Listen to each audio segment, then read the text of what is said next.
किसी भी तरह का कोई व्यथा, क्लेश, कामना, प्रमाद ये स्पर्श ना करे,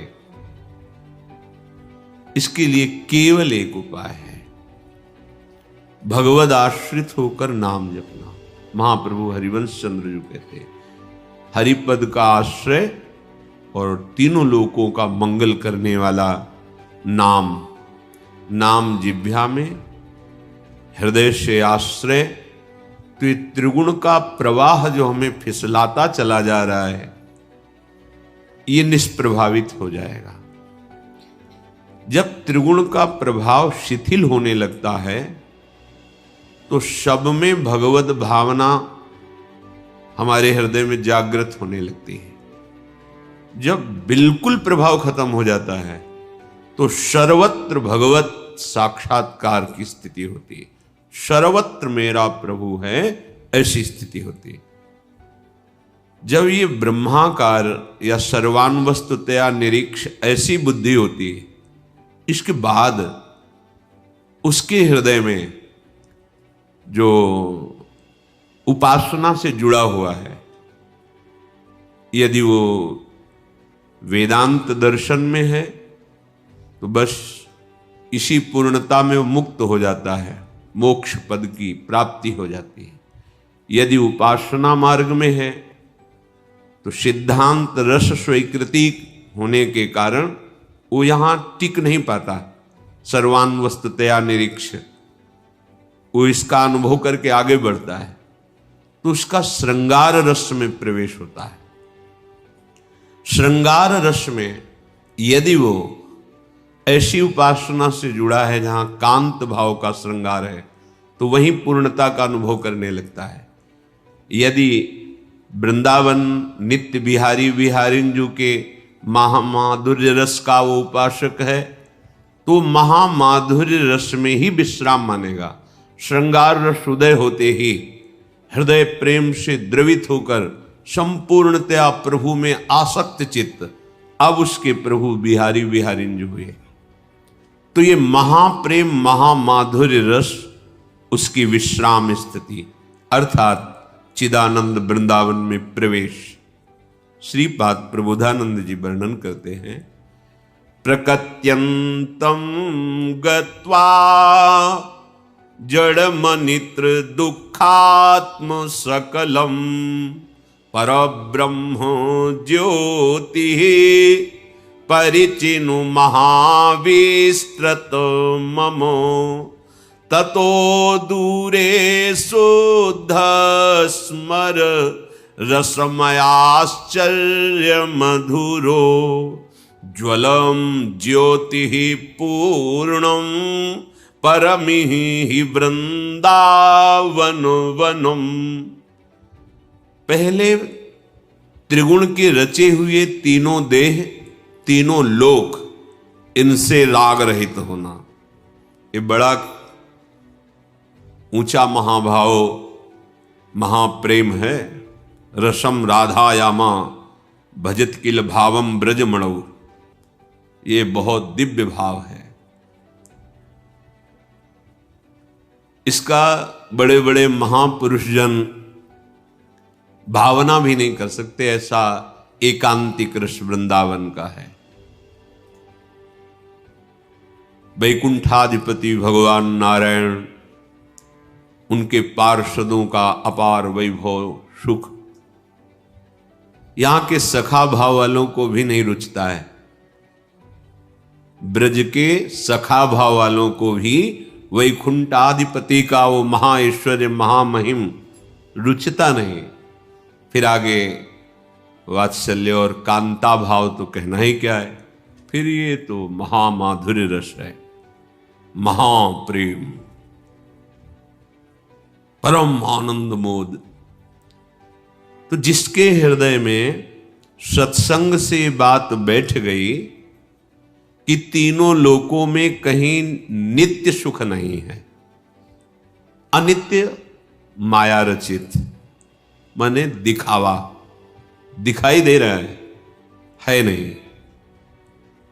यहां से लेके ब्रह्मलोक, आ ब्रह्म स्तंभ पर्यंतम सर्वम मायामयम जगत, मां माने नहीं, या माने जो है नहीं वो दिखाई दे रहा है, जो है उसे ढक दिया, इसी का नाम माया है। आ ब्रह्म स्तंभ पर्यंतम, तिनके से लेके ब्रह्मलोक तक, स्थूल सूक्ष्म कारण तीनों देह ये त्रिगुणात्मिका प्रकृति से ही प्रभावित है। उपासक जब इस कोटि का चिंतन करता है कि तीनों लोकों के भोग सुखों का त्याग विश्ववत, ब्रह्मादिक के भोग सब विषम लागता है, और तीनों देहों से अपनापन खत्म, स्थूल सूक्ष्म अंतःकरण आदि कारण स्वभाव, ये बहुत बड़ी बात हो गई उपासना की। ये इसीलिए गुरु कृपा, ऋषिकों की कृपा, श्री जी की कृपा मनाई जाती है। तीनों शरीरों से राग रहित होना बहुत कठिन है। यद्यपि कहीं कोई बंधन नहीं, हम ही ने स्वीकार किया है, अस्वीकृति होना बहुत कठिन है। स्वीकृति हो गई, मैं स्त्री हूं, मैं पुरुष हूं, मैं गोरा हूं, मैं काला हूं, आदि आदि। स्वीकृति हो गई मन में तदात्म, बुद्धि का निश्चय, मन का संकल्प विकल्प, चित्त का चिंतन, अहम का कर्ता भोक्ता भाव, स्वीकृति, ये मैं ही हूं, मेरा स्वभाव, ये हमारी गलत स्वीकृति हुई है। स्थूल में, सूक्ष्म में, कारण में हमारी गलत मांगे, इंद्रियां मन करने लगे कि बाह्य भोगों में परमानंद है, ये भ्रम बैठ गया। जो भ्रमित है उनको ये बात ही समझ में नहीं आएगी, ऊपर से निकल जाएगी। अध्यात्म है, ये सत्य सच्चिदानंद प्रभु का मार्ग है, मायाकृत मार्ग थोड़ी कि तुम्हारी प्राकृतिक बुद्धि इसमें निर्णय कर पाएगी। जब तक भजन के द्वारा असाधनों का त्याग करके ये अंतःकरण पवित्र नहीं हुआ, तब तक इस बात की सोच भी नहीं आएगी हृदय में। पर बड़े भाग्यशाली हैं अपने लोग कि अपने को कथन श्रवण करने का सौभाग्य मिल रहा है। श्रीपाद कह रहे हैं, प्रकृत्यंतम गत्वा जड़ मनित दुखात्म शकलम। अनित माने झूठा, जितना कुछ ये रचना है ये सब मिथ्या है। वेद भी कहते हैं, उपनिषद भी, ब्रह्म सत्यम जगन मिथ्या। भगवान शिव भी कहते हैं, उमा कहो मैं अनुभव अपना, सत हरि भजन जगत सब सपना। ये अनृतम झूठा है। कहां लग रहा है अपने को झूठा है? स्वप्न कहीं झूठा लगता है स्वप्न देखने वाले को, जगने वाले को झूठा लगता है। जो जग गया तब उसे मिथ्या लगता है। तो जिसके हृदय में शुद्ध सच्चिदानंद ज्ञान का प्रादुर्भाव हुआ, वो देख रहा है कि ये संपूर्ण जगत सत्य है, इसमें तो ब्रह्म, और ये जो नानात्व तो है ये भ्रम है, ये झूठा है, ये जड़ अनृतम दुखात्म शकलम। इसका जितना तुम चिंतन करोगे तुम्हारी बुद्धि में जड़ता आने लगेगी। प्रभु के नाम का, प्रभु के रूप का, लीलाओं का, गुण का, धाम का चिंतन करोगे, दिव्यता आने लगे। नाम जपत आई सब सोई, देव सुबुद्धि कृपा करि मोहि। जैसे जैसे नाम जप करोगे सब ज्ञान प्रकट होने लगेगा। भगवद आश्रित होकर नाम जप करते हुए असाधनों का, धर्म विरुद्ध आचरणों का त्याग, तो पवित्र बुद्धि से फिर ये बात आपको समझ में आएगी। संपूर्ण जगत कैसा है? दुखात्म शकलम।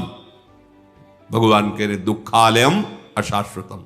जो भगवान बोल रहे हैं, महापुरुषों को वही अनुभव हो रहा है। पवित्र बुद्धि है, हमारी अपवित्र बुद्धि है, तो हमें शरीर अच्छा लगता है, शरीर के भोग अच्छे लगते हैं, शरीर संबंधी प्राण प्रिय लगते हैं। ऐसा लगता ही नहीं कि मरना है, जाना है यहां से। हम यहां जो करने आए हैं वो कर नहीं रहे, जो नहीं करना चाहिए वो कर रहे हैं। तो मृत्यु की बात सोचते ही भयभीत हो जाओगे। देखो अंदर बातें बनाना अलग बात है, अहंकार से कुछ भी बोल दो, लेकिन एकांतिक हृदय में चिंतन करके देखो मरना है, कैसा लगता है? भयभीत हो जाओगे। क्यों? प्रिय शरीर छूटेगा, प्रिय शरीर के संबंधी छूटेंगे, और बहुत मेहनत करके कमाया हुआ धन, प्रिय पदार्थ, प्रिय घर आदि, ये सब छूट जाएगा। पास कुछ रहेगा नहीं, जाना है, कितना भय लगेगा। थोड़ी देर एकांत सोच के देखो, सब छूटेगा। कब छूटेगा कोई पता नहीं, कभी भी शरीर छूट सकता है। अब देखो ये विवेक उत्पन्न हो रहा है। अब देखो आपको कहां सुख दिखाई देगा? जिधर देखोगे उधर आपको भय दिखाई देगा। जैसे वर्तमान में आपको कहा जाए 24 घंटे आपको देते हैं, कौन सा भोग भोगोगे? हर भोग तुम्हें मृत्यु में दिखाई देगा, दुख में दिखाई देगा। विवेकी का विवेक जब जागृत होता है तो उसको तो 24 घंटे का भी भरोसा नहीं रहता, किसी भी सेकंड में शरीर छूट सकता है। फिर किस भोग में शाश्वत सुख, नित्य सुख है? नहीं, तो राग खत्म होने लगता है, वैराग्य आने लगता है, हृदय में वैराग्य जाग नहीं। जिस सत्य वस्तु की प्राप्ति के लिए गर्भ में भगवान से वादा करके आए, एक बार मुझे मां के गर्भ से बाहर कर दो प्रभु, आपका भजन करके हम इस माया पर विजय प्राप्त कर लेंगे। और भूमि परत भा ढाबर पानी, तिम जी वही माया लठानी। जैसे निर्मल जल गिरा गंदा हो गया, ऐसे ही आते ये माँ, पिता, भाई, बंधु, भोग सामग्री भोगना, पूरा जीवन निकल जाता है। मन कल्पना करता रहता है कि मानो कल्पों हमारा नाश नहीं होगा, और ये पता नहीं कि जाना है हमको, ये पता नहीं कि जितने संबंध सब छूटेंगे। सच्चाई से सोचो, अंदर से अभी कांप जाओगे आप, अभी कांप जाओगे। अरे कहते नहीं, सुन के हमारी रूह कांप गई, कांप जाओगे, सब छूटेगा। और ये जो अधर्माचरण कर रहे हो ये साथ जाएगा, ये तुम्हें भटकाएगा, ये तुम्हें दंड देगा। सच्ची मानिए, यहां तो आपकी फांसी दे दी जाए, गोली मार दी जाए तो शरीर छूट जाता है, मतलब मृत्यु दशा आ जाती है। लेकिन जब हमें पाप कर्म का फल भोगना होता है तो मृत्यु नहीं होती, वहां यातना देह प्राप्त होता है। यातना देह, जैसे पुण्यों का भोग करने के लिए देव देह, ऐसे पापों का भोग करने के लिए यातना देह। पाप पुण्य दोनों मिश्रित मानव देह, दोनों से मुक्त हो जाए भगवत पार्षद चिदानंद स्वरूप। सिद्धांत है, सत्यता है। भय लगेगा अगर नरकों का वर्णन सुना दे, अभी कांप जाओगे। वहां पीव, कीड़े, दुर्गंध युक्त भारी कुंड है, फेंक दिए गए। कितने वर्षों कल्पों तक कोल्हू में पेरे जा रहे। मरना है नहीं, यहां तो खोपड़ी थोड़ी लगेगी, मर जाएंगे, वहां मरना नहीं, पूरी चेतनता युक्त। आग में जलाना, न जाने कितने प्रकार के कर, ये सब हैं। आप इन्हें गप मत मानिए। जैसे गांव के किसी व्यक्ति को समझाए कि ये अपराध करोगे तो कानूनी आपको दंड मिलेगा, सजा हो, और जब जाते हैं, फंसते हैं, पिटते हैं, भोगते हैं, तब उनको लगता हाँ है। दुखात्मकम शकलम। अगर सावधान नहीं रहे तो ऐसे आचरण बनेंगे कि कहीं शांति नहीं मिलेगी। एक उपाय मनुष्य देह में है, प्रभु का आश्रय लेकर भजन करना। अब इस भजन सुख की भूमिका का वर्णन कर रहे हैं कि पहले तो प्रकृत्यंतम गत्वा जड़ मनिर्तम दुखात्म शकलम। जड़ता, अज्ञान, ये सब कुछ अज्ञान प्रदान करने वाला है। किसी से भी, किसी की भी भगवत स्मृति छोड़ करके रागवृत्ति से चिंतन करना, चाहे वो कोई शरीर हो, वस्तु हो, व्यक्ति हो, स्थान हो, ये जड़ता लाएगी। भ्रम, मोह, आसक्ति, जिससे हमारा पतन हो जाएगा। पतन दुख ही दुख, सकल दुखात्मकम। इससे पहले मुक्त हो, ये भजन की स्थिति होती है। त्रिगुणातीत अवस्था, तो जब त्रिगुणातीत का हम आश्रय लेंगे, त्रिगुणातीत का चिंतन करेंगे, त्रिगुणातीत से ही हम जुड़े रहेंगे, चित्त जुड़ा रहेगा, तो हम त्रिगुणातीत हो जाएंगे। प्रभु का नाम त्रिगुणातीत है। प्रभु का श्रीअंग संपूर्ण विग्रह सच्चिदानंद रूपाय, सच्चिदानंद है। प्रभु की लीला सच्चिदानंद है। प्रभु का धाम चिन्मय सच्चिदानंद है। यदि नाम धाम रूप लीला गुण इनका चिंतन हो रहा है तो आप त्रिगुणातीत चिंतन कर रहे हैं। इसके अलावा भगवद विमुखता पूर्वक जो भी वस्तु व्यक्ति स्थान का चिंतन हो रहा है वो त्रिगुण के अंतर्गत है। यही तुम्हारी दुर्गति का दुख का कारण है, चिंतन। जो उपासक सदगुरुदेव के चरणों का आश्रय लेकर बताई हुई उपासना पद्धति से, चाहे प्रवृत्ति मार्ग अर्थात गृहस्थ, निवृत्ति मार्ग अर्थात वैराग्य संन्यास, बताई हुई उपासना पद्धति सिद्धांत से चलता है तो उसको अनुभव होने लगता है कि त्रिगुण का प्रभाव कम हो रहा है, भोगों की लालसा मिटती चली जा रही है। बड़ी बड़ी भोग विलासता की वस्तुएं देखने पर उसे घृणा सी महसूस होती है। जैसे वमन देखकर घृणा होती है, ऐसे विष्ठावत त्याग मतलब मलवत त्याग, विषवत त्याग, वमनवत त्याग, ऐसा लिखा है। जिससे आप शौच के बाद फिर देखते नहीं उसे, वमन होने के बाद उधर देखने का मन नहीं होगा। बहुत उत्तम स्वादिष्ट पदार्थ आपको दिया जा रहा है, कान में कोई विश्वसनीय आकर बता दे कि विष पड़ा है, आप खाएंगे नहीं। ऐसे विवेक बता देता है ये सत्य है तो प्रभु और ये नानात्व मिथ्या, बस उसे अनुभव होने लगता है साफ झूठा खेल माया का। अनित्य है, नित्य सच्चिदानंद प्रभु का नाम रूप लीला धाम। अब वो प्रकृति से ऊपर उठने लगा। यही है निस्त्रैगुण्य अवस्था। निर्द्वंदो भवति, कोई भी द्वंद्व से अब स्पर्श नहीं कर सकता।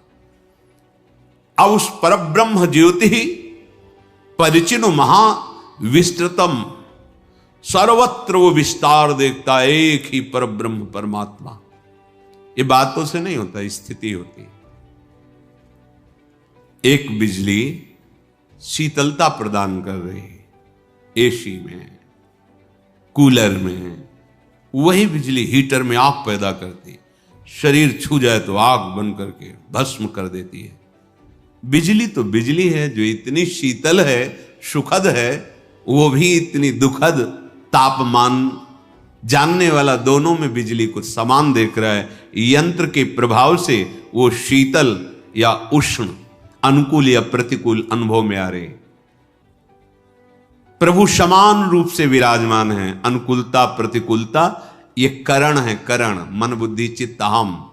ये तमोगुण से युक्त है तो राक्षसी प्रवृत्ति, रजोगुण से युक्त है तो काम आदि रजोगुण, सतोगुण से युक्त है दया दान वृत्ति आदि। लेकिन वो ब्रह्म तो वही है, अंतःकरण का है ये धर्म जो आपको दिखाई दे रहा है। हीटर में जो गर्मी, वो करण से प्रभावित होकर के बिजली हीट पैदा कर रही। ये करण उससे प्रभावित होकर शीतलता पर, बिजली का ना उष्ण स्वभाव है ना शीत स्वभाव है, ये यंत्र का है। ठीक ऐसे ही ज्ञान होता है। अच्छा, इसमें तो बिजली और यंत्र अलग अलग है। जब ज्ञान होगा तो आपको अनुभव में आएगा कि इसमें अलग नहीं है, वही बिजली बना हुआ है, वही यंत्र बना हुआ है, दूसरा नहीं। जब तक हमारी बुद्धि परम पवित्र नहीं होती तब तक ये अनुभव नहीं होता। परब्रह्म ज्योति परिचिनो महाविस्तृतम, एकमात्र परब्रह्म परमात्मा ही सब रूपों में विराजमान है। जब ऐसा अनुभव हुआ, त्रिगुणातीत स्थिति, उपासना पद्धति से ततो दूरे, अब ये वृत्ति भी शिथिल हुई, सर्वम खलमिदम ब्रह्म। अब वो स्मर रस मयाश्चर्य मधुरो, अब उसकी स्मरण वृत्ति महा प्रेम रस की तरफ बढ़ रही है। जो श्रृंगार रस मूर्तिमान प्रभु श्री कृष्णचंद्र जो हैं, कांता भाव। अब उस परम ज्योतिर्मय इंद्र नीलमणि पूर्ण आनंद प्रदान करने वाले प्रभु, जब उनकी कृपा हुई तब उनके हृदय का मूर्तिमान प्रेम श्री स्वामिनी जी, लाडली जी, अभी आया महामाधुर्य रस, श्रृंगार रस, ये महामाधुर्य रस। परमी ही वृंदावन वनम, हमारी स्वामिनी जी वृंदावन में विराजमान, उनका निज महल, तो वृंदावन का वैभव प्रकट हो गया। अब वो आनंद की स्थिति जो किसी की संभावना ही नहीं कि कैसा आनंद होगा। विषयानंद का भोग करने वाली बुद्धि तो जाने दो, ब्रह्मानंद का वहां भी संभाव्य भी संभावना ही नहीं। बढ़ो आनंद मोद सबके, महाप्रेम सुरंग रंगी, और न कछु सुहाय तिनको, युगल सेवा सुख पदी। श्रीधाम वृंदावन युगल सरकार के निरंतर सानिध्य में अपार सुख, महाप्रेम, अद्भुत, जहां लौकिक सुख की क्या, परमार्थिक सुख की भी गति नहीं है। यह है महामाधुर्य रस। तभी कहा न देवैर न ब्रह्माद्यैर न खलु हरि भक्तैर न सुहृदा दिभिर यद्वै राधा मधुपति रहस्यम सुविदितम। जहां कैशोर अद्भुत माधुरी, अद्भुत माधुरी, एक एक अंग से प्रेम के प्रवाह प्रकट हो रहे, विवस्था होती है प्रभु श्री कृष्णचंद्र जी को, लाडली जी के रूप का दर्शन करते प्रेम विवस्था होती। वहां जीव की क्या बात कहे। वही वृंदावन अपने लोगों को मिला है जिसके लिए श्रीपाद कह रहे हैं, जो इतनी ऊंचाई पर विराजमान है। प्रकृति से परे त्रिगुणातीत अवस्था, सर्वम खलमिदम ब्रह्म का अनुभव। इसके बाद रसमयी श्रृंगार चिंतन, श्रृंगार रस से महामाधुर्य रस, महामाधुर्य रस चिंतन में दिव्य वृंदावन का प्रादुर्भाव। तो प्रगट ये जो वृंदावन है, इसी में दिव्य वृंदावन है। जैसे हम गुरुदेव को नेत्रों से देखते हैं, पर अनिर्वचनीय जो गुरुदेव हैं इसी रूप में समाये हुए हैं जो हम नेत्रों से देख रहे हैं, इसी में समाये। ऐसे जो नेत्रों से हम वृंदावन देख रहे हैं, इसमें चिदानंद वृंदावन विराजमान है। हमारे ऊपर श्री जी की बड़ी कृपा हो गई। सर्वोपरि रस की प्राप्ति का हमें स्थान प्राप्त हो गया है। बस हमें भाव की जरूरत है, उससे स्वाद लेने की। रसोई उत्तम सामने आ गई है, बस हमें स्वाद लेना है। श्री वृंदावन दास जी कह रहे हैं, श्री राधा प्रसाद ते बसिबो बन भावे, नहीं यह कुमति पिशाचिनी, जहां तहां बहकावे। बोले श्री किशोरी जी के कृपा प्रसाद से इस वृंदावन धाम की महिमा सुनने को मिली। जैसे कल के प्रसंग में था कि हमें परम पद प्राप्त नहीं करना, हम परम पद में वास कर रहे हैं। ये परम पद है वृंदावन। श्री लाडली जी के कृपा प्रसाद से वृंदावन आने का, दर्शन करने का और यहां वास करने का हमें भाव प्राप्त होता है। लाडली जी की कृपा के बिना कोई धन बल से या और किसी बल से अखंड वृंदावन वास प्राप्त नहीं कर सकता। नहीं यह कुमति पिशाचिनी, ये राक्षसी है बुद्धि, आसुरी बुद्धि।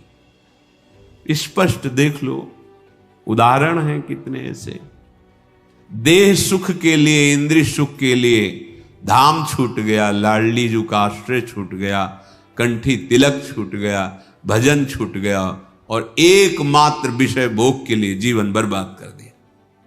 ये पिशाचिनी जैसे कोई राक्षसी हमारे ऊपर आवेश कर ले, जो चाहे वो करावे, ऐसे करे नहीं यह कुमति पिशाचिनी जहां तहां बहकावे। छोटे से तुच्छ नीच विषय के लिए अनंत जन्मों से जिसकी चाहत, वो मार्ग मिल गया, परम सुख का त्याग कर दिया, छोड़ दिया। तुम्हारे सामने पूरे जीवन में सावधान रहना, जैसे जैसे अध्यात्म की उन्नति होगी वैसे वैसे उसी कोटि का विषय रखा जाएगा। आपको चयन करना है प्रभु या भोग।